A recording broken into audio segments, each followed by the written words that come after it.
Speaker, I rise today to oppose H.R. 3638, which places an unnecessary burden on an already understaffed Department of Energy and does nothing of substance to support and secure America's electric supply chain. The Electric Supply Chain Act must be examined in the broader context of this administration's reckless workforce reductions and funding cuts at the Department of Energy and surging electric prices across the nation. Already, as a result of DOGE buyouts or early retirements, the slashing of our workforce has forced over 3,500 Department of Energy staff out of office. And in fact, the key offices responsible for implementing this very bill have lost a significant portion of their staff.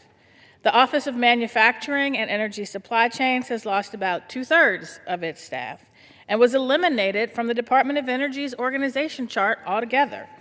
The Loan Programs Office has similarly lost a significant number of staff and was further gutted under the Republicans' big, ugly bill.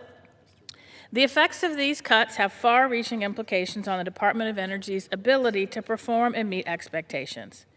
Across the country, businesses and community partners are waiting to hear from the Department of Energy about critical contracts and access to funding. Congressional offices inquiring on their behalf are still waiting for answers. My office has heard that in some cases, the Department of Energy can't even determine who is responsible for certain projects because too many experienced staff have been pushed out of office. With the Department of Energy already struggling to meet its current obligations, how can we pretend that it's business as usual and justify piling on additional duties that there's no one to perform? Unfortunately, this bill represents much of the same failed energy policy that we've seen this year from my Republican colleagues.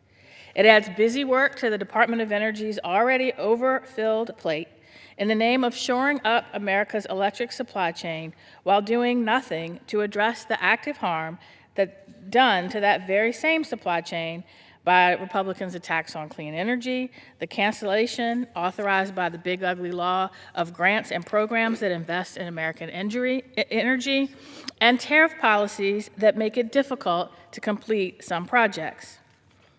If Republicans were serious about supporting and protecting our energy supply chain, they would not have canceled $8 billion worth of grants to over 300 energy projects across the country.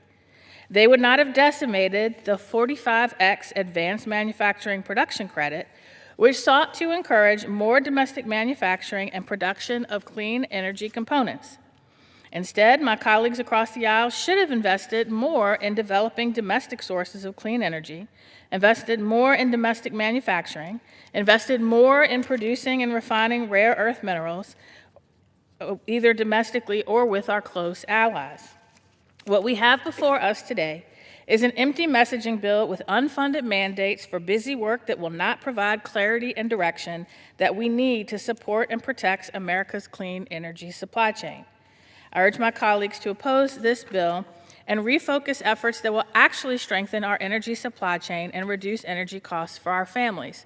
And I implore the members of Congress to stand up for the federal workforce that has been traumatized and decimated this year while we continue to put bills forward that put more work on their backs of those that are left and ignore the fact that there's not a sufficient workforce to do any of the work that we have in these bills that keep coming before the floor.